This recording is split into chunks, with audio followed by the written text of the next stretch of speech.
Okay dear students, जैसे कि आज के जो हमने कल स्कूल में जो स्टडी किया था पाथ ऑफ एसेंट सेप्ट के बारे में स्टडी कर रहे थे कि there are the few ways through which we could be able to in the ascent of the sap. So there are some few mechanism जो कि सपोर्ट करती हैं कि जो बताती है कैसे असेंट ऑफ सैप होता है। तो कुछ ऐसे मैकेनिज्म है जिसके बारे में स्टडी करेंगे।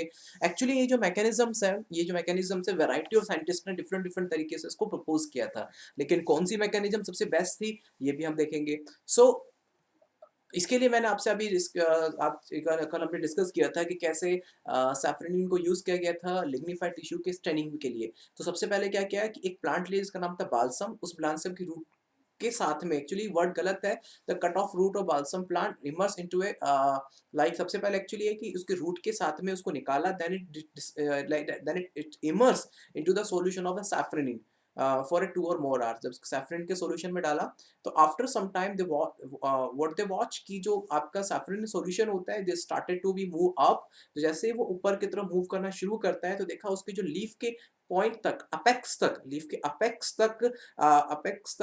अपेक्स तक वो आपको जो लीफ अपेक्स तक, मतलब पूरी लीफ आपकी रेडिश हो जाती है। क्यों कि लीफ क्यों रेडिश हो जाती है? इसका मतलब है क्योंकि जो सैफरनिन होता है वो सिर्फ और सिर्फ जाइलम के टिश्यू को ही लिग्निफाइड करता है। तो अगर इसका मतलब ये हुआ कि वो जो लिग्निन था वो जाइलम तक गया था, और जब वो जाइलम तक गया था तो इसका मतलब तो ये है कि जो ये ट्रांसपोर्टेशन है, लाइक अगर आप एक सैफरनिन के सॉल्यूशन को एक सैप मान लें तो इसका मतलब ट्रांसपोर्टेशन है सिर्फ जाइलम के थ्रू ही होता है। ठीक है, अब कुछ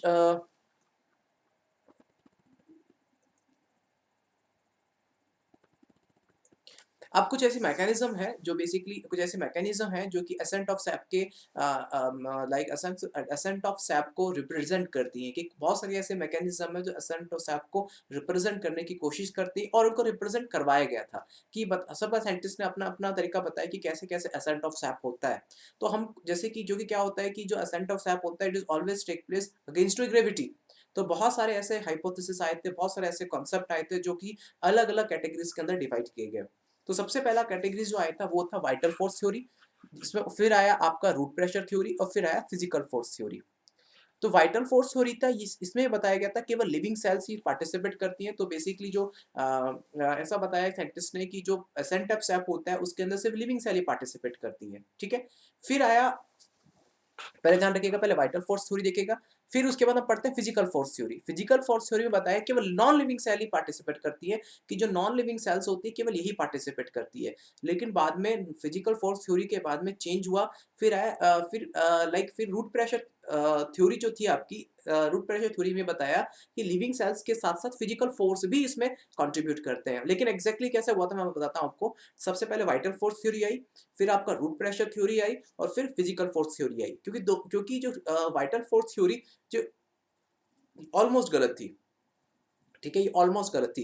रूट प्रेशर थ्योरी और फिजिकल फोर्स थ्योरी यही करेक्ट थी। तो वाइटल फोर्स थ्योरी में ये बताया गया कि केवल लिविंग सेल्स ही केवल एसेंट ऑफ सैप में पार्टिसिपेट करती हैं। फिर बताया कि रूट प्रेशर थ्योरी जिसके अंदर living cells plus physical force दोनों पार्टिसिपेट करते हैं in the ascent of SAP. और फिर आया फिजिकल फोर्स थ्योरी जिसके अंदर केवल नॉन लिविंग सेल ही पार्टिसिपेट करती हैं, मतलब सिर्फ फिजिकल फोर्स ही पार्टिसिपेट करते हैं in the ascent of SAP. तो वन बाय वन सभी थ्योरीज को एक एक पढ़ के पढ़ेंगे। ओके ओके, केवल देखिएगा, वाइटल फोर्स थ्योरी के अंदर वाइटल फोर्स थ्योरी बताता है कि vital force theory only living cell participate in the ascent of sap. ठीक है, according to this hypothesis the ascent of sap in a plant occur by a biological force generated due to the activities occurring in a living cells of stem. मतलब इस theory के according जो ascent of sap होता है वो plant में केवल biological force के थ्रू होता है जो कि लिविंग सेल ही जनरेट कर सकती हैं। तो इसका मतलब वाइटल फोर्स थ्योरी ये कहती है कि मतलब ये कहती हैं कि जो बायोलॉजिकल फोर्स या वाइटल फोर्स जनरेट होता है वो लिविंग सेल से होता है, तो केवल लिविंग सेल ही पार्टिसिपेट करती हैं एसेंट ऑफ सैप में। तो इस रिगार्ड में बहुत सारे आइडियाज दिए गए, तो उन आइडियाज में से कुछ आइडियाज समराइज्ड हैं आपकी बुक के अंदर। सबसे पहला है according to the Godlewski relay pump principle जो कि आया 1884 के अंदर। फिर दूसरा दिया गया pulsation principle of the sir JC Bose. Sir JC Bose मतलब जगदीश चंद्र बसु 1923 के अंदर। सर की जो इनकी ब्रिटिश में ब्रिटिश के टाइम पे इनको सर बोला गया था, इनकी एक उपाधि थी। ठीक है? एक इनको लाइक एक रॉयल्टी इनको दी गई थी सर नाम के आगे सर लगाने की। ठीक है? तो Godlewski relay pump principle क्या बोलता है, एक साइंटिस्ट है गोल्डन व्हिस्की, उन्होंने ये बताया कि जाइलम पैरेन्काइमा मतलब जो आपका जाइलम टिश्यू होता है, ये जाइलम जो टिश्यू होता है, उसमें से एक होता है जाइलम पैरेन्काइमा। सॉरी, तो उसमें से एक होता है जाइलन पैरेन्काइमा। तो जाइलन जो पैरेन्काइमा और मेडुलरी रेस क्या होता है कि ध्यान रखना है, जैसे कि जो जाइलम होता है, जाइलम टिश्यूज़ के अंदर क्या-क्या होता है, आपकी जाइलम ट्रैकेट्स होती हैं, जाइलम फाइबर्स होते हैं, जाइलम पैरेन्काइमा होती है। तो पैरेन्काइमा सेल्स क्या करती हैं कि कई बार अगर जाइलम आपका ट्रैकेट जाइलम का जो ट्रैकेट है जाइलम का जो ट्रैकेट है वो कभी-कभी डैमेज हो जाए या फिर कहने का मतलब फाइबर में कोई प्रॉब्लम आ जाए, तो जाइलम पैरेन्काइमा क्या होता है लिविंग होती है। तो वो कंटीन्यूअसली डिवाइड होकर इनके सेल्स को रिपेयर कर देती है। ठीक है? तो जेलन पैरेन्काइमा, मेडुलरी रेस क्या होती है? मेडुलरी रेस क्या होती है? मेडुलरी रेस जो होती है, वो जेलन जो आपके वैस्कुलर बंडल होता है, ओके, उसके आस-पास फैली हुई होती हैं। तो गोल्डन व्हिस्की ने बोला है कि जेलन पैरेन्काइमा और मेडुलरी रेस के अंदर लगातार इनके लिविंग क्योंकि शायद दोनों लिविंग होती हैं, मेडुलरी रेस भी लिविंग होती है और जेलन पैरेन्काइमा भी लिविंग होती है। तो इन सेल्स के अंदर लगातार कुछ पल्सेशन होता रहता है। पल्सेशन होता है किसके ऑस्मोटिक प्रेशर लगातार चेंज होता रहता है, जिसकी वजह से वाटर का ट्रांसपोर्ट होता है। अब ये गोल्डन व्हिस्की ने बोला है कि जेलन पैरेन्काइमा मेडुलरीज अब लिविंग सेल्स ही ऑस्मोटिक प्रेशर क्रिएट कर सकती है, तो उनकी लिविंग सेल्स जो होती हैं, उनके अंदर लगातार ऑस्मोटिक प्रेशर ज़्यादा कम ज़्यादा होता रहता है, जिसकी वजह से वाटर क्या होता है, ऊपर की तरफ चढ़ता है। अब ये बोला, तो अब ये अगर आपको देखे तो नहीं समझ में आया, तो ऐसा ही ये किसी को भी समझ में नहीं आया था। और सेकंड पॉइंट ये था कि गोल्डन व्हिस्की इसका कोई एक्सपेरिमेंटल प्रूफ नहीं दे पाए थे। फिर आए हमारे जगदीश चंद्र बसु इंडियन साइंटिस्ट आए। उन्होंने क्या किया, उन्होंने एक दूसरा तरीका बताया। उन्होंने क्या किया, उन्होंने भी इसी से सहमत थे वो। He was agree with this vital force कि हाँ, लिविंग सेल ही केवल पार्टिसिपेट करती हैं एसेंट ऑफ सैप के अंदर, जिन्हें प्लांट फिजियोलॉजी का फादर भी बोला जाता है। ही कैरिड आउट उन्होंने एक एक्सपेरिमेंट किया था एक इंडियन टेलीग्राफ प्लांट के ऊपर जिसका नाम है डेस्मोडियम गायरेंस। उन्होंने एक इंडियन टेलीग्राफ एक प्लांट है जिसके ऊपर उन्होंने अपने एक्सपेरिमेंट किए। उन्होंने इस पे एक्सपेरिमेंट करके एक वाइटल थ्योरी को सपोर्ट देने की कोशिश की। उन्होंने क्या किया, उन्होंने बताया कि जो आपकी प्लांट सेल्स की जो प्लांट जो स्टेम होता है, उसकी स्टेम सेल्स के अंदर जो inner layer of cortex cells होती है, उनमें लगातार पल्सेशन चलता रहता है और पल्सेशन चलता है और पल्सेशन चलने की वजह से वाटर ऊपर की तरफ आता है। अब देखिए, ये पॉइंट जो था ये चीज़ को उन्होंने प्रूफ करने की कोशिश भी की थी। कैसे? जो स्टेम सेल्स होती है, स्टेम सेल्स में अगर आप उसका आप टीएस काटेंगे, तो टीएस करेंगे, ट्रांसफर सेक्शन करेंगे, तो उसकी जो स्टेम सेल्स की जो कॉर्टेक्स की जो इनर लेयर्स होती है, जो अंदर की तरफ लेयर्स होती है, उनमें लगातार पल्सेशन चलता रहता है और पल्सेशन चलता है और पल्सेशन की वजह जो कि एंडोडर्मिस के कॉन्टैक्ट में होती है। मतलब देखिए, अगर आपका ये देखिए ये एपिडर्मिस है और यहाँ की तरफ कॉर्टेक्स होती है, ठीक है? नीचे की तरफ कॉर्टेक्स है, तो ये हो गई आउटर लेयर कॉर्टेक्स और ये हो गई इनर लेयर कॉर्टेक्स। तो जो एंडोडर्मिस के टच पे होती है, तो इनर लेयर जो कॉर्टेक्स होती है उसमें लगातार पल्सेशन चलता है, जिसकी वजह से क्या होता है, वाटर ऊपर की तरफ आता है। इन्होंने एक्चुअली इसको रिलेट किया था हार्ट के साथ में कि हार्ट में लगातार पंपिंग चलती रहती है, तो उस तरीके से वाटर का मूवमेंट होता है। उन्होंने इसका कोरिलेट किया। एक्सपेरिमेंट भी इसको प्रूफ किया। उन्होंने क्या किया, एक प्रोब को उन्होंने क्या किया, इसको प्रोब के साथ स्टेम की जैसे कि स्टेम था, ठीक है? और स्टेम से एक स्टेम के अंदर एक इलेक्ट्रिकल प्रोब को जोड़ा। प्रोब को जोड़ा और वो जो प्रोब था, वो उसके एंडोडर्मिस तक चला गया था स्टेम की और उस प्रोब को कनेक्ट कर दिया एक मीटर के साथ में, जब प्रेशर मीटर के साथ कनेक्ट किया। अब उन्होंने देखा कि उन्होंने देखा कि जैसे कि उन्होंने क्या देखा कि अंदर की जो सेल्स है, उसमें कुछ पल्सेशन हो रहे थे और पल्सेशन का जो उन्होंने मीटर के अंदर इस तरीके से डायवर्जन चल रहा था। क्योंकि अगर उसके अंदर पल्सेशन होंगे तो इलेक्ट्रिकल प्रोब है उसके अंदर कुछ पल्सेशन वो रिसीव करेगा और वो पल्सेशन कन्वर्ट कर देगा प्रेशर के अंदर। तो उससे प्रेशर कुछ मीटर में कुछ उन्होंने डायवर्जन देखा, उसकी सुई मतलब जो होता है प्रेशर मीटर होता है उसकी सुई लगातार डाइवर्ट हो रही थी। तो उन्हें बताया देखिए हो रहा है पल्सेशन, तो मैंने देखा है, मैंने उसको प्रोब लगा के देखा है, मैंने इलेक्ट्रिकल प्रोब देखा तो उन्हें कुछ पल्स को ऑब्जर्व किया और पल्स लगातार मैंने एक डायवर्जन के फॉर्म में इस तरीके से जो काटा हुआ था बार बार घूम रहा था। तो उन्होंने बोला, अब भाई फिर क्या हुआ, अदर साइंटिस्ट ने इस पे कोशिश की कि जो अगर जीसी बॉस बोल रहे हैं तो बिल्कुल सही बोल सकते हैं क्योंकि वो कोई छोटे-मोटे साइंटिस्ट तो है नहीं और इंडियन साइंटिस्ट हैं। इंडियन साइंटिस्ट की बहुत वैल्यू होती है ध्यान रखना हमारे वर्ल्ड के अंदर। ठीक है? तो इंडियन साइंटिस्ट हैं, तो उन्होंने क्या किया बट प्रॉब्लम ये हुआ कि जब अदर साइंटिस्ट ने ये सेम एक्सपेरिमेंट अदर प्लांट्स के ऊपर किया, जब बिल्कुल वो कोई उनको रिजल्ट ही नहीं मिल रहा था। लेकिन जेसी बॉस कह रहे हैं नहीं मैंने किया है और जेसी बॉस के और उन्होंने फिर क्या किया अदर साइंटिस्ट ने, ठीक है, टेलीग्राम, इंडियन टेलीग्राफ प्लांट को ही लेके हम इस पे एक्सपेरिमेंट करते हैं, तो उनको कोई रिजल्ट नहीं मिला। अब केवल जेसी बॉस ही इसको कर रहे थे, तो उनको एक्सपेरिमेंट प्लांट मिल रहा था, एक्सपेरिमेंट मिल प्लांट सॉरी इसको रिजल्ट मिल रहा था, अदर साइंटिस्ट को मिल नहीं रहा। तो भैया कहा कि अब ऐसा थ्योरी तो मान नहीं सकता, अगर हमें कोई रिजल्ट नहीं मिल रहा, तो दोनों थ्योरी को रिजेक्ट कर दिया गया। ठीक है, फिर एक साइंटिस्ट आया आपके, देखिएगा, एक साइंटिस्ट आया जिसका नाम था स्टारबर्गर, जिन्होंने सबसे पहले सारी फाइटल थ्योरी को डिस्कार्डेड किया। उन्होंने बताया कि एसेंट ऑफ सैप जो होते हैं लिविंग सेल्स के थ्रू ही नहीं होता है, केवल लिविंग सेल्स, आप बोलोगे केवल लिविंग सेल्स के थ्रू होता है, ऐसा बिल्कुल नहीं है। अब क्यों? स्टारबर्गर ने क्या किया, स्टार्सबर्गर ने एक एक्सपेरिमेंट किया, उन्होंने एक प्लांट सेल को लिया, प्लांट सेल को पिकनिक एसिड में डाल दिया। पिकनिक एसिड क्या करता है, उसकी जितनी भी लिविंग सेल्स होती है सबको खत्म कर देता है, खत्म कर दिया। फिर उन्होंने उसी प्लांट सेल को प्लांट को पिकनिक एसिड में डाल दिया। फिर उन्होंने खत्म करने के बाद में फिर क्या किया, उन्होंने उसी प्लांट को एक वाटर के सॉल्यूशन में डिप किया। ठीक है, वाटर के सॉल्यूशन में डिप किया, या फिर कह सकते हो उन्होंने ये स्टेफरिन का जो सॉल्यूशन उन्होंने डिप किया। अब पिकनिक एसिड ने सारी लिविंग सेल्स को तो मार दिया था, फिर उन्होंने दोबारा से सैफरिन के सॉल्यूशन में उस प्लांट को डिप किया, और जैसे ही सैफरिन के सॉल्यूशन में प्लांट को डिप किया, 2-3 घंटे के बाद देखा कि उसकी जो लीफ थी फिर दोबारा से लाल हो गई थी। अब बताइए, अगर पिकनिक एसिड से अगर सारी लिविंग सेल्स खत्म हो चुकी है, तो लिविंग खत्म हो चुकी है, तो ये तो एसेंट ऑफ सैप होना ही नहीं चाहिए था, तो एसेंट ऑफ सैप हो कैसे गया फिर ये? तो इस पॉइंट ऑफ व्यू से स्टारबर्गर ने सभी वाइटल थ्योरी को रिजेक्ट किया, और रिजेक्ट करने के बाद में एक नई थ्योरी आई जिसका नाम था रूट प्रेशर थ्योरी। और ये जो रूट प्रेशर थ्योरी थी, ये रूट प्रेशर थ्योरी आई, इस रूट प्रेशर थ्योरी को हाइड्रोस्टैटिक प्रेशर थ्योरी भी बोला जाता है। ओके, जो केवल रूट के अंदर जनरेट होती है, which force the water upward in stem is called a root pressure. जो मैंने बताया था आपको, जो एक्टिव एब्जॉर्प्शन पे काम करती है, जो मतलब हाइड्रोस्टैटिक प्रेशर जो बेसिकली रूट के अंदर जनरेट होता है। ओके, हाइड्रोस्टैटिक प्रेशर जो रूट के अंदर जनरेट होता है, जिसकी वजह से वाटर ऊपर की तरफ मूव करता है, it is also called at the root pressure. Root pressure क्या होता है, इसका इन्वॉल्वमेंट क्या होता है, the movement of water from below to the upward direction. ये किसकी वजह से होता है, the active absorption of some minerals, because of the active absorption of minerals, that active absorption of the mineral accumulate into the stem side, जिसकी वजह से water का जो मूवमेंट होता है वो क्या होता है, फ्रॉम हायर कंसंट्रेशन से लोअर कंसंट्रेशन की तरफ होता है।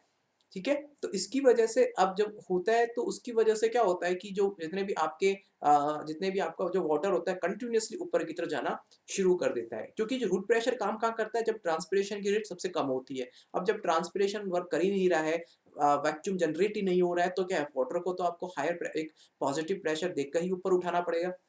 Water then diffuse from a soil into the xylem due to the osmosis. फिर उसके बाद में water then diffuse from a soil into the root xylem, osmosis के थ्रू वो ऊपर की तरफ आता है। देखिए, अब आपके मन में क्वेश्चन आ रहा होगा कि सर हायर कॉन्सेंट्रेशन से लोअर कॉन्सेंट्रेशन तो अपने आप होना चाहिए, तो रूट प्रेशर की जरूरत क्यों है? देखिए, हायर कॉन्सेंट्रेशन से लोअर कॉन्सेंट्रेशन अपने आप तो होता है, but up to some limit, कुछ ही लिमिट तक होगा। लेकिन अगर आपको 15 मीटर या 20 मीटर तक लेके जाना है, तो उसके लिए थोड़ा प्रेशर तो आपको क्रिएट करना ही पड़ेगा। ठीक है, root pressure is caused by the accumulation of water in a xylem pushing on a rigid cells. Root pressure कैसे क्रिएट होता है कि जाइलम के अंदर क्या होता है, वाटर अक्यूमुलेट हो जाता है और सेल्स को प्रेशर डालता है। ठीक है, जैसे क्या होगा कि आपका जो वाटर है ऊपर उठेगा, ऊपर उठने के बाद में जो रिजिड सेल्स होती है उनके ऊपर प्रेशर डालेगा, और प्रेशर डालने की वजह से एक पॉजिटिव प्रेशर जनरेट हो जाएगा। किस साइड? आपका अपर साइड में पॉजिटिव प्रेशर जनरेट हो जाएगा, और पॉजिटिव प्रेशर जनरेट होने की वजह से वाटर आपका ऊपर की तरफ आना शुरू होगा। ठीक है, लेकिन प्रॉब्लम क्या होता है, रूट प्रेशर थ्योरी वही है जो हमने पढ़ा था ना आपका, जो एक्टिव एब्जॉर्प्शन यही है। लेकिन क्या होता है, रूट प्रेशर थ्योरी ये बताता है कि जब रूट प्रेशर ये बताता है आपका कि जनरली रूट प्रेशर के थ्रू मैक्सिमम रूट प्रेशर के थ्रू मैक्सिमम रूट प्रेशर के थ्रू मैक्सिमम केवल 1 से 2 एटमॉस्फेरिक प्रेशर ही केवल जनरेट हो सकता है। और 1 से 2 एटमॉस्फेरिक प्रेशर में 1 से 2 एटमॉस्फेरिक प्रेशर में हाँ 1 से 2 क्या कहते हैं 1 से 2 एटमॉस्फेरिक प्रेशर में केवल आप मैक्स टू मैक्स आप केवल मैक्स टू मैक्स 20 मीटर तक के प्लांट तक वाटर को सप्लाई कर सकते हो। ठीक है, लेकिन आपको जो वुडी प्लांट्स है, कहने का मतलब जिनकी हाइट 120 फीट तक की प्लांट है, वहां पे प्रेशर क्रिएट करने के लिए आपको 12 एटमॉस्फेरिक प्रेशर रिक्वायर्ड होता है। ठीक है, तो और रूट प्रेशर किसी भी कंडीशन में इतना ज्यादा प्रेशर क्रिएट नहीं कर सकता। Root pressure max to max आपका क्रिएट करेगा 2 एटमॉस्फेरिक प्रेशर, और 2 एटमॉस्फेरिक ज्यादा थोड़ा वो 2 एटमॉस्फेरिक थोड़ा ज्यादा करेगा। You can not get more than 2 atmospheric pressure, तो 2 एटमॉस्फेरिक के आसपास ही जनरेट करता है, तो उसे केवल 20 मीटर तक के प्लांट में आप सप्लाई कर सकते हो। लेकिन आपको चाहिए अगर 150 या 100 फीट तक के प्लांट में वाटर सप्लाई करना है, तो आपको चाहिए कम से कम 35 मीटर ऑफ वाटर, और सॉरी कम से कम आपको 12 एटमॉस्फेरिक प्रेशर चाहिए। तो 12 एटमॉस्फेरिक प्रेशर तो रूट प्रेशर से होता नहीं है, ठीक है। तो इस प्रिंसिपल के कुछ अब कुछ लिमिटेशंस है कि रूट प्रेशर सभी प्लांट्स के अंदर काम नहीं करता, और दूसरा root pressure is not found in gymnosperms plant due to the xylem tracheid. अब क्या होता है कि अगर आप देखोगे, अगर आप एंजियोस्पर्म्स में देखोगे, अगर आप एंजियोस्पर्म में देखोगे, तो एंजियोस्पर्म्स के अंदर जो जाइलम की वेसल्स होती हैं, ठीक है, एंजियोस्पर्म्स में तो क्या होता है जाइलम की वेसल्स होती हैं, लेकिन जो जिम्नोस्पर्म्स होते हैं, जिम्नोस्पर्म्स के अंदर जाइलम की वेसल्स ना होके जाइलम ट्रैकिड होता है, वो इस तरीके से होता है, देखिए।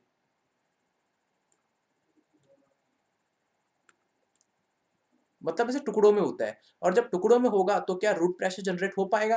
अब इसमें रूट, अब टुकड़ों में, अब वेसल्स है तो आप उसमें जनरेट कर सकते हो atmospheric pressure, sorry hydrostatic pressure, तो लेकिन क्या केवल जो टुकड़ों के अंदर है जो ट्रैकेट के फॉर्म में, तो क्या उसमें हाइड्रोस्टैटिक प्रेशर आप जनरेट कर पाओगे? नहीं कर पाओगे। और जब हाइड्रोस्टैटिक प्रेशर जनरेट नहीं कर पाओगे, तो जिम्नोस्पर्म्स के अंदर कैसे रूट प्रेशर काम करेगा?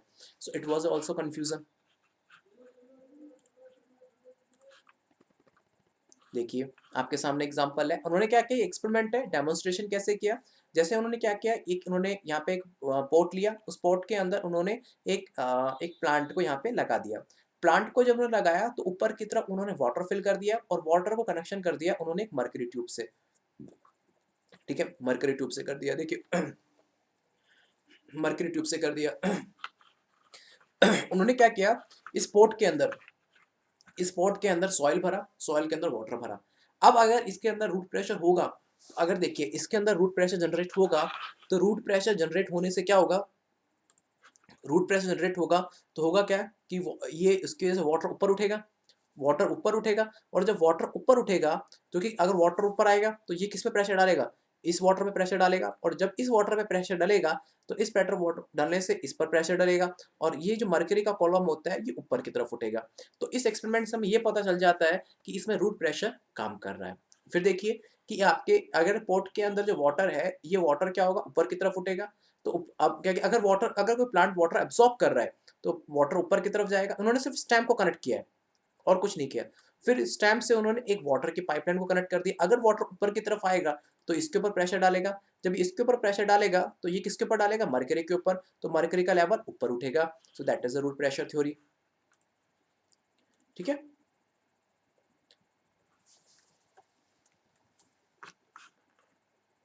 चलिए, फिर उसके बाद में फिजिकल फोर्स थ्योरी। तो ये था रूट प्रेशर थ्योरी में ये बताया कि आपके लिविंग सेल्स भी काम करती हैं, इसके अलावा बहुत सारे फोर्सेस भी काम करते हैं। लिविंग सेल्स क्या, अब आपकी जो जाइलम पैरेंट जाइलम जाइलम की सेल्स हैं, आपकी रूट की सेल्स हैं, तो जब भी तो वो देखिए, अगर आप सोचिए रूट प्रेशर थ्योरी अगर काम कब करती है, एक्टिव एब्जॉर्प्शन में, और एक्टिव एब्जॉर्प्शन कौन कर सकता है, केवल लिविंग सेल्स ही कर सकती हैं। लेकिन लिविंग सेल्स के अलावा उसमें हाइड्रोस्टैटिक प्रेशर भी तो जनरेट हो रहा था, जब भी तो दोनों मिलकर ही तो वाटर के ट्रांसपोर्टेशन असेंट ऑफ सैप में मदद कर रही है। लेकिन सिर्फ ये बताया कि ये केवल इसकी लिमिटेशंस हैं, केवल एक तो लॉन्ग प्लांट्स के अंदर ये ट्रांसपोर्ट नहीं कर सकता, दूसरा जिम्नोस्पर्म्स में कैसे होगा ये नहीं क्लियर कर पा रहा था, क्योंकि जिम्नोस्पर्म्स के अंदर जाइलम वेसल्स ना होकर जाइलम ट्रैकिड होती हैं, ठीक है। तो ये थ्योरी भी सही थी, लेकिन केवल एक लिमिटेशन थी इसकी काफी। तो एक नया प्रिंसिपल आया जिसका नाम है फिजिकल फोर्स थ्योरी, जिसको सबसे ज्यादा मेजरली कंट्रीब्यूट माना जाता है कि जो एक्सप्लेन अच्छे से कर पा रही है असेंट ऑफ सैप को। लेकिन इसमें बताया गया कि फिजिकल फोर्स के अंदर केवल नॉन लिविंग सेल्स ही के through generated, non living cells के through generated, non living cells के थ्रू जनरेटेड फिजिकल फोर्स ही सिर्फ असेंट ऑफ सैप में मदद करता है। मतलब इन्होंने लिविंग सेल्स की जो कंट्रीब्यूशन है उसको ऑलमोस्ट माइनस कर दिया था, ठीक है, कि लिविंग सेल्स पार्टिसिपेट ही नहीं करती हैं, कि नॉन लिविंग सेल्स के थ्रू एक फिजिकल फोर्स लगता है जो कि जिसकी वजह से असेंट ऑफ सैप होता है। तो इसमें साइंटिस्ट ने बहुत सारे फोर्सेस बताए। अब कौन सा फोर्स लगता है, तो साइंटिस्ट ने बहुत सारे फोर्स बताए। तो सबसे पहला फोर्स था atmospheric pressure and the capillary. तो सबसे पहले से फोर्स था atmospheric pressure and the capillary. क्या होता है कि एक जैसे आपकी जो जाइलम वेसल्स होती हैं, इन्होंने बताया कि कैपिलरी की तरह होती हैं। जब कैपिलरी क्या होती हैं तो क्या होता है कि जैसे ही कैपिलरी के टच में एक वाटर आता है, तो वाटर अपने आप ऊपर चढ़ता है। तो आपने देखिए, आपने फिजिक्स में कैपिलरी पढ़ा होगा, तो कैपिलरी क्या होता है, जैसे मान के चलो कि ये आपका कोई भी वाटर है, यहाँ के अंदर सॉरी, ये इसके अंदर बहुत सारा वाटर प्रेजेंट है।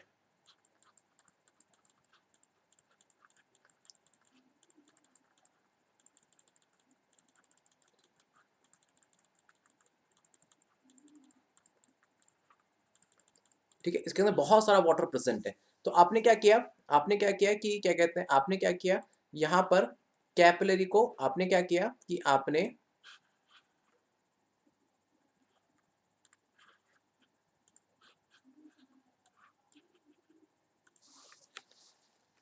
कैपिलरी क्या होता है कि आपने जो आपकी जाइलम वेसल्स होती है कैपिलरी की जैसी होती है, मतलब इसमें आपने छोटी सी फाइन ट्यूब्स जो होती है, बिल्कुल छोटी सी फाइन ट्यूब होती है इस तरीके की, आपने कैपिलरी डाल दिया। तो कैपिलरी होने की वजह से एटमॉस्फेरिक प्रेशर होता है, तो एटमॉस्फेरिक प्रेशर की वजह से वाटर अपने आप इसके अंदर ऊपर चढ़ता है। मैं थोड़ा कलर चेंज कर देता हूँ। ठीक है, तो वाटर क्या होता है अपने आप ऊपर चढ़ता है, तो इसे हम कैपिलरी मूवमेंट कहते हैं। कैपिलरी आपने पढ़ा होगा, बिल्कुल फाइन ट्यूब्स होती हैं जिसका डायामीटर उसकी लेंथ के कंपैरिजन में बहुत ज्यादा कम होता है, that is a capillary tubes. Okay, तो कैपिलरी ट्यूब्स होता है केवल और केवल कैपिलरी ट्यूब्स के थ्रू, अगर आप मानते हो केवल कैपिलरी ट्यूब के थ्रू होता है तो केवल वो मैक्सिमम 32 फीट के प्लांट तक सैप हो सकता है। लेकिन लंबे प्लांट्स जो होते हैं उनके अंदर कैसे होगा पता नहीं, मैक्सिमम 32 फीट के प्लांट तक कैपिलरी फिनोमिना काम आपका कर सकता है। ठीक है, लेकिन अब दूसरा है इम्बाइबेशन। इम्बाइबेशन क्या होता है, इम्बाइबेशन कहने का मतलब है कि इट इज एब्जॉर्प्शन फिनोमिना, जिसमें आपका जो वाटर का जो इम्बाइबेशन क्या होता है कि हमेशा वाटर का जो मूवमेंट होता है केवल सरफेस से होता है। इम्बाइबेशन कहने का मतलब वाटर का मूवमेंट केवल सरफेस से होता है, जिसको इम्बाइबेशन कहते हैं। तो इनफैक्ट इसका मतलब तो ये हुआ कि जाइलम ट्रैकेट के अंदर, जाइलम ट्रैकेट है आपका, मतलब इसका मतलब तो ये हुआ कि अगर इम्बाइबेशन हो रहा है, तो इम्बाइबेशन जब हो रहा है तो इसका मतलब तो ये हुआ, इसका मतलब ये हुआ कि केवल आपका वाटर केवल आपके सरफेस से पास होना चाहिए, ऐसा ही मतलब और सरफेस से पास होना चाहिए। लेकिन क्या होता है, सरफेस के ऊपर तो लिग्निन का डिपोजिशन होता है, जाइलम के सरफेस पे लिग्निन का डिपोजिशन होता है, और लिग्निन से कोई वाटर पास नहीं हो सकता क्योंकि लिग्निन वाटर को रिपल्स करता है। इसलिए हमेशा वाटर जो पास होता है वो पास होता है इसके ल्यूमन से। तो ये तो थ्योरी वैसे ही गलत हो गई, ये थ्योरी तो बिल्कुल ही गलत है। इसने कम से कम थोड़ा बहुत एक्सप्लेन किया कि 32 फीट तक प्लांट का एब्जॉर्ब असेंट हो सकता है, लेकिन ये थ्योरी बिल्कुल ही गलत हो गई।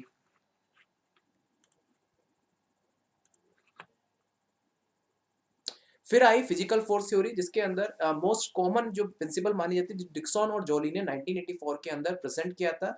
इसके थ्रू इन्होंने ये बताया था कि cohesion, tension of water, transpiration, pull are most valid for all theories. जो फिजिकल फोर्स थ्योरी, डिक्सन और जोली दो साइंटिस्ट थे जिन्होंने बताया था कि एक लाइक एक थ्योरी दी थी जिसका नाम था कोहेजन टेंशन प्रिंसिपल और ट्रांसपिरेशन पुल थ्योरी, जो हमने पढ़ा था पैसिव ट्रांसपोर्ट में, इसमें वही है ये।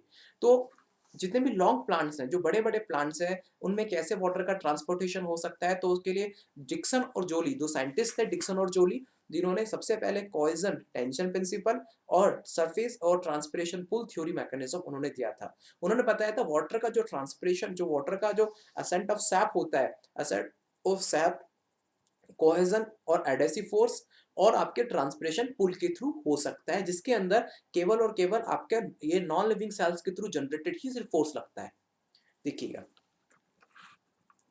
ये सबसे मोस्ट वैलिड थ्योरी है। ठीक है, ट्रांसपिरेशन पुल थ्योरी 3 अजम्पशंस के ऊपर बेस्ड है। ठीक है, सबसे पहले देखिएगा, वन बाय वन पढ़ते हैं। सबसे पहला आपका 3 अजम्पशंस कौन कौन से हैं? ओके, 3 अजम्पशंस कौन कौन से हैं? सबसे पहला है आपका कोहेजन फोर्स। ओके, सबसे पहला है आपका कोहेजन फोर्स। कोहेजन फोर्स ये कहता है कि आपका कोहेजन, और देखिए आपने फिजिक्स में पढ़े होंगे कोहेसिव और एडेसिव फोर्स। कोहेसिव फोर्स ये होता है सिर्फ वाटर टू वाटर मॉलिक्यूल्स के बीच में होता है, और एडेसिव फोर्स क्या होता है, वाटर और जाइलम, जो जाइलम लाइक आपके वाटर और जाइलम के बीच में फोर्स लगता है। कोहेजन कोहेजन होता है मतलब सेम और सेम के बीच में, और एडेसिव फोर्स लगता है डिफरेंट के बीच में।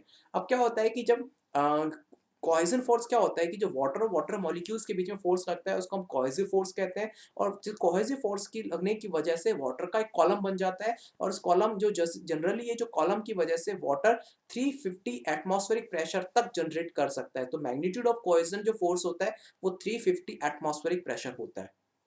ठीक है, 350 एटमॉस्फेरिक प्रेशर होता है, क्योंकि क्या है, वाटर वाटर मॉलिक्यूल के बीच में हाइड्रोजन बॉन्ड होता है, जिसकी वजह से ये एक दो मॉलिक्यूल आपस में इतना अट्रैक्ट करते हैं, जिसकी वजह से ये वाटर 350 एटमॉस्फेयर तक ऊपर तक चला जाता है।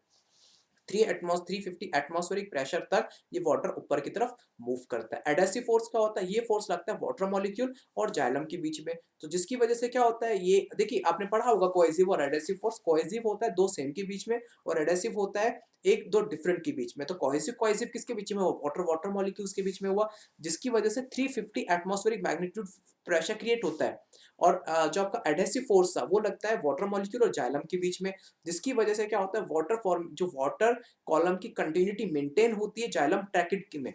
मतलब जाइलम ट्रैकिड है, जाइलम ट्रैकिड या फिर जाइलम ट्रैकिड की बात कर सकते हो, या जाइलम वेसल्स में, जाइलम ट्रैकिड या जाइलम वेसल्स दोनों लिख सकते हो आप। तो उनके उनके और जाइलम ट्रैकिड किस में होते हैं? जिम्नोस्पर्म्स के अंदर, और जाइलम वेसल्स जाइलम ट्रैकिड होते हैं जिम्नोस्पर्म्स के अंदर, और जाइलम वेसल्स होते हैं एंजियोस्पर्म्स के अंदर।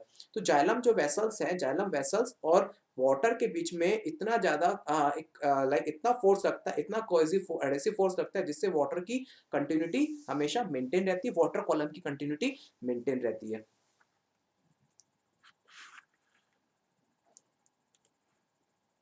ठीक है, फिर देख लीजिए, it help in the formation of continuity of water column in xylem parenchyma. मतलब जाइलम ट्रैकिड और जाइलम वेसल्स के बीच में, जाइलम ट्रैकिड और जाइलम वेसल्स में वाटर और जाइलम के बीच में इतना फोर्स जनरेट होता है, जिसकी वजह से वाटर कॉलम की कंटिन्यूटी मेंटेन रहती है और वाटर अपने आप ऊपर चढ़ जाता है due to the cohesive force.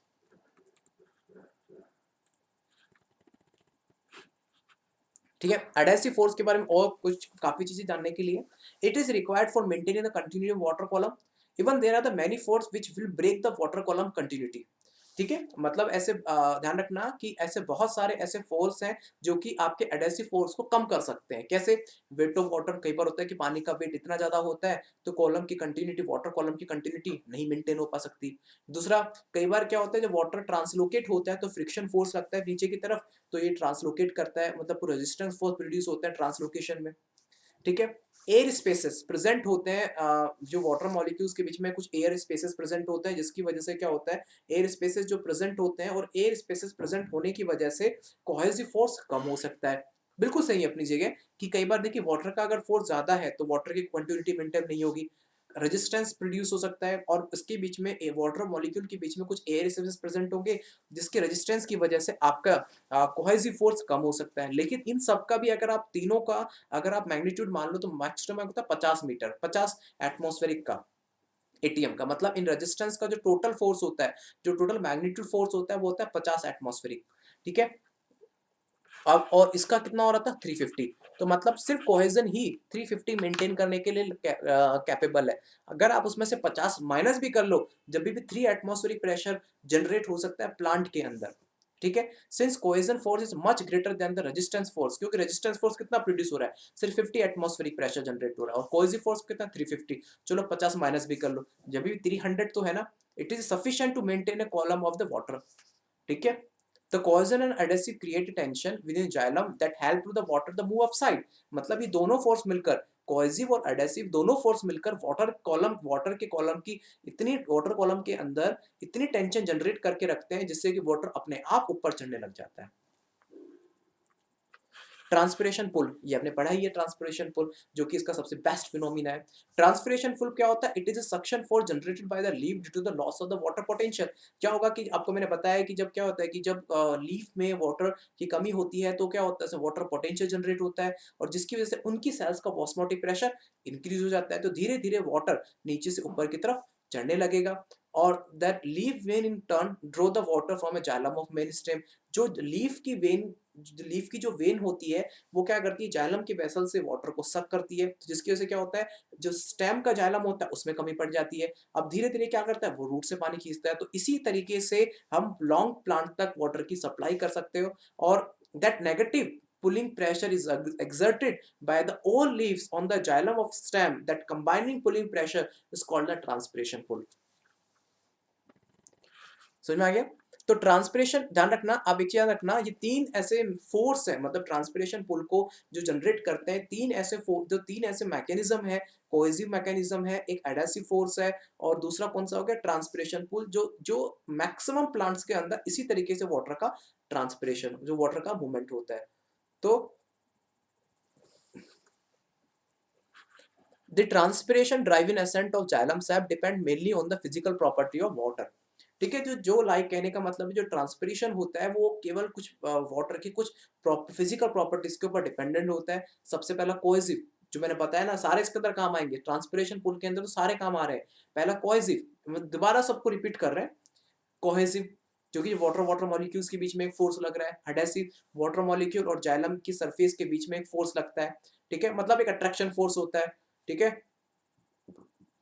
Surface tension, surface tension क्या होता है कि जब कोहेसिव और एडेसिव फोर्स लगते हैं तो उसकी वजह से क्या होता है, वाटर के कॉलम की कंटिन्यूटी मेंटेन हो जाती है और वाटर की कॉलम में एक टेंशन जनरेट होती है। उस टेंशन की वजह से वाटर कॉलम कभी ब्रेक नहीं होता और लगातार ऊपर की तरफ लिफ्ट करता है। तो water molecules are attracted to each other in a liquid phase more than the water in a gas phase. तो लिक्विड फेज के अंदर वाटर की कंटिन्यूटी मेंटेन रहती है rather than the gas phase. तो ये क्या होता है, ये सारी जो प्रॉपर्टी है, कोहेसिव फोर्स की प्रॉपर्टी, एडेसिव फेज की जो प्रॉपर्टी है, इसके अलावा जो आपके सरफेस टेंशन की जो फिजिकल प्रॉपर्टी है, ये प्लांट को एक सफिशिएंट स्ट्रेंथ, टेंसाइल स्ट्रेंथ देती है, जिसकी वजह से वाटर में लाइक जो आपका वाटर लगातार ऊपर की तरफ चढ़ता रहता है। The physical property, that property give the high water tensile strength, ability to resist a pulling force, high capillary, ability to rise in a thin tubes। तो ये जो तीनों प्रॉपर्टीज हैं, कोहेसिव की मान की चलिए, एडेसिव की मान की चलिए और सरफेस टेंशन, ये जो तीनों प्रॉपर्टीज होती हैं वाटर को ऊपर चढ़ने में मदद करती है। In a plant, capillaries added by the small diameter of trachea plants, the trachea and the vessel elements। मतलब हम मानते हैं कि जो आपका वेसल्स होती है ना, ट्रैकिड्स होती है, ये कैपिलरी फिनोमिना पे काम करती है। ठीक है, ठीक है, चलो आपके लिए इतना, आज के लिए इतना ही है, आपके लिए आज के लिए इतना ही है, जो चीज़ें हमने आज तक पढ़ी हैं। तो ये यहाँ तक आपका ये चैप्टर खत्म हो गया। ठीक है, अब हम कल के लेक्चर में, अब हम जो शुरू करेंगे, अब हम शुरू करेंगे एक नया चैप्टर। ठीक है, प्लांट फिजियोलॉजी का एक नया चैप्टर पढ़ेंगे। तो अभी तक हमने जो आज के इस लेक्चर में देखा, आज के लेक्चर में हमने मेनली क्या क्या देखा कि ट्रांसपिरेशन एग्जैक्टली कैसे होता है। तो जो वैरायटी ऑफ थ्योरीज थी, वाइटल थ्योरी थी जो लिविंग सेल्स के थ्रू होती है, वो क्लियरली उसको नेग्लिजिबल किया गया, माइनस किया गया। फिर वाइटल थ्योरी के बाद हमने नेक्स्ट थ्योरी पे गए थे, जो था केवल आपका रूट प्रेशर थ्योरी, जिसको हम हाइड्रोस्टैटिक प्रेशर थ्योरी भी कहते हैं। लेकिन वो एक सिर्फ एक लिमिटेड लेवल ऑफ प्लांट्स के अंदर हो सकता है और केवल जिम्नोस्पर्म्स के अंदर तो बिल्कुल नहीं हो सकता, क्योंकि उसके अंदर तो कभी इतना प्रेशर जनरेट होगा ही नहीं, क्योंकि उसके अंदर टुकड़े होते हैं वेसल्स के, सॉरी जाइलम के, तो कैसे उसके अंदर क्रिएट होगा। फिर हमने देखा था ट्रांसपिरेशन, फिर आए हम फिजिकल फोर्स थ्योरी, जिसमें बहुत वैरायटी ऑफ साइंटिस्ट ने अपने अपने फिनोमिना दिए थे। एक ने बोला इम्बाइबेशन होता है, एक ने बोला सिर्फ कैपिलरी होता है। तो दोनों गलत हो गए, क्योंकि दोनों ही कहीं ना कहीं कमियों के साथ में थे।